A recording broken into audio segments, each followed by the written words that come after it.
How's it going, everyone? This is Michael, coming at you with a review of the Vivobarefoot SG Magna Lite shoes, men's size 45. I purchased these in September 1st they shipped, of 2023, and it's now mid-December 2023, so I've had about 3 months on the shoe.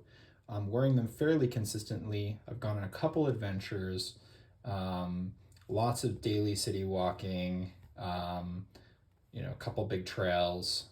So I've put them through a little bit, and I'm here to just give you my thoughts on these.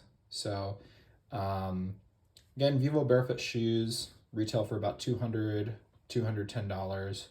Come in this nice colorway, which I really like. I thought at first I wouldn't really like the camo. I'm generally not a camo person, but they are, especially when you're looking down at the shoe as you're walking, you don't really notice that camo very much, and it's very subtle. I really like the green and the gray and the orange accents. It's also got sort of a space boot feel with this sort of elastic top. And you'll notice that when you're wearing the shoes, your toes aren't quite as scrunched as they would be in a normal shoe. So you do kind of feel like you're wearing sort of space boots as you're walking, although they are very light. So it's almost like wearing a Birkenstock or a sock, as opposed to, a traditional shoe like you might be familiar with. So those are, sort of general overview of the shoe. Things I really like about the shoe, very comfortable, very easy to slip on and off. I really like, there's sort of like, this initial flexible bit, but then it's a little hard to see here, but there's sort of a rubber cup down here that really grabs your heel, and you feel really locked in once you're in here. The closure system is also really nice. It feels great on your foot. I've never had something that kind of comes from the side like this and grabs your foot from that angle. I think this is a really great closure system. The laces are really good. They've got plenty of texture on them to grab. And I really like them quite a lot. I think those are some great things about the shoe. Again, colorways are great. They're very light, which, certainly has a benefit if you're doing like some packing, backpacking, etc. They're very bendable, so packable. This does come with some drawbacks though, especially, this is marketed as a trail shoe, trail running shoe, overall just outdoor adventure shoe. And while it certainly can tackle trail, I think the lightness means that you're not going to have quite the support you might have with the boot. You also are going to be more susceptible to things, if you're hiking on shale or something like that, or wobbly rocks, where you might be worried about something sort of like going on top of your foot or something like that. These just aren't really going to provide much protection for you. If you kick something on the trail, your toes are going to be somewhat susceptible. So, I took this on a rock climbing trip where we did a pretty significant approach with heavy packs on sort of a loose rock field, and it certainly did the job. I didn't feel pain because the pack's weight, but I certainly needed to be more careful about where I placed my foot, and so that made it a little bit slower of an adventure. It was kind of fun because I was just starting to break out this shoe, and so I was like, oh, this is kind of fun being a little bit more precise about my footing. But it's just something to consider, is like, if you're gonna have this be your do-all shoe, you just need to be a little bit more thoughtful about what you're doing. You can't just throw your feet around all willy-nilly, because even small rocks you're gonna feel on this. A small pebble like this on a flat road, you're definitely going to feel that. And if it's sharp, like it definitely could, put pressure on your foot in somewhere where you're not really used to. Okay, so we talked a little bit about use cases, general vibe of the shoe. Some things to consider with this shoe that I didn't really consider too much before buying is that I would really recommend sort of a sock that comes up pretty high, at least higher than this. If you like those kind of low socks, it works, but this is definitely going to be rubbing on your legs as you walk. So just keep that in mind. I've generally been wearing like calf high socks, and those work great with this. The second is the colorway, at least on this one, is really cool. But it's also it's a statement piece in my opinion. So I think wearing it with a lot more simple clothes, like plain color t-shirt, plain color shorts or pants, make this be your statement piece. If you're mixing it with some other, more patterny stuff, I think this can look a little bit tacky. It's just kind of a lot in terms of a shoe statement. So I think like it should be your statement, or you should wear a little bit more toned down shoe. And then build quality, a little bit disappointed in the build quality, honestly. I've been using this shoe for 3 months. I think the main issues I've seen with the build quality so far is I think the sole is a little bit, you can see like the sole, I've been pretty good to these shoes. The sole's already kind of getting pretty worn, at least the colorways. Maybe that's to be expected, and maybe if I washed it, it'd be all right. The tread, as you can see, is holding up pretty decently all around the shoe. Does it get a little gummy and nasty? But you can see even with several months of walking, it's pretty solid.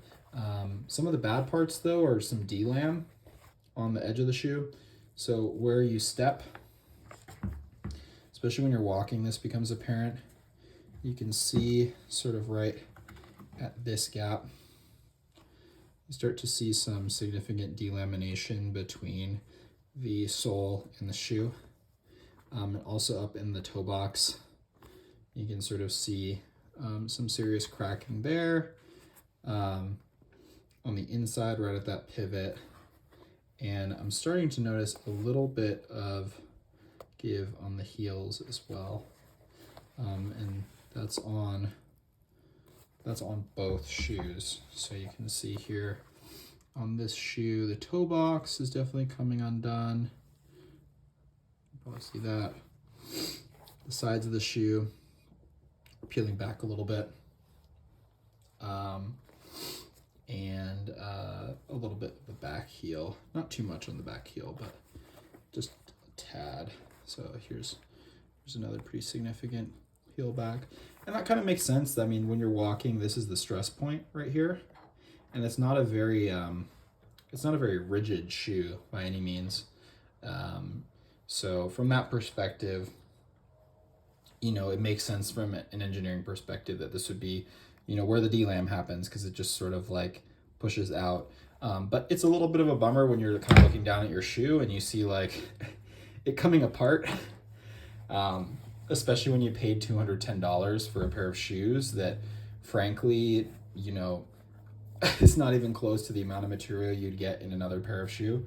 So materials wise, I know that's a small part of the production cost, but materials wise, it doesn't really seem like you're getting a lot of shoe for $210. So the vibes though are there. I think, in today's world, we do buy things for the vibes, and it's been really fun wearing these for sure from a vibes perspective. And I do feel like my feet are a little bit stronger. I tend to wear Birkenstocks and other shoes like that anyways, so it doesn't really feel like too big of a departure from those.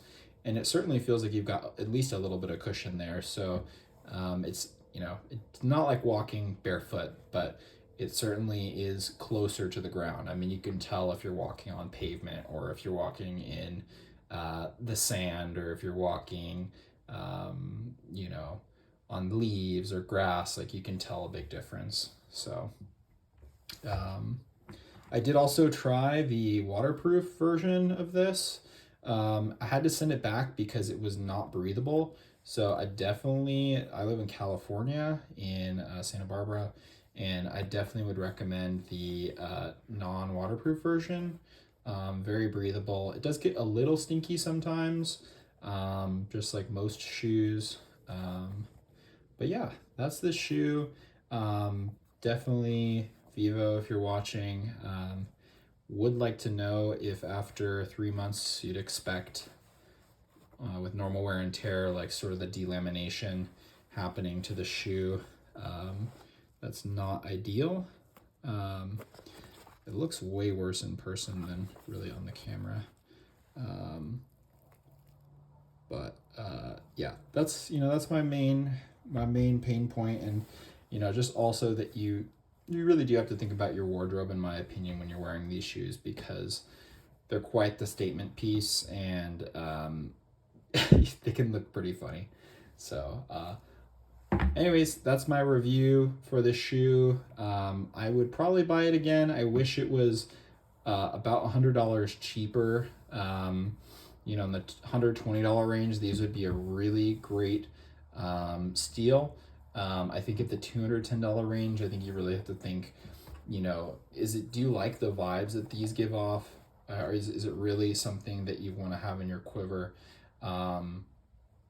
And if you're doing anything really serious on the trail, or, out exploring, I really would not recommend these shoes, just because they're really fun, they're really cool, but you're probably going to want something a little bit more substantial if you're doing anything really, really serious, like, hiking up, a gravel field, or, trekking, big distances. It seems a little bit gimmicky in that regard. But if you're just doing some walking, some, hiking, with light packs or medium packs, and you're, not trying to book great distances, but you're just trying to enjoy yourselves, this is a great shoe. I recommend it for that, but it's not a performance shoe, in my opinion. So thanks. This was not very choreographed, mostly just random thoughts about this shoe. I'm going to continue to use them. I do enjoy them. I do appreciate them. I'm glad I bought them. So, dude, thank you, Vivo, for making these. But as with any product, there's always room to improve.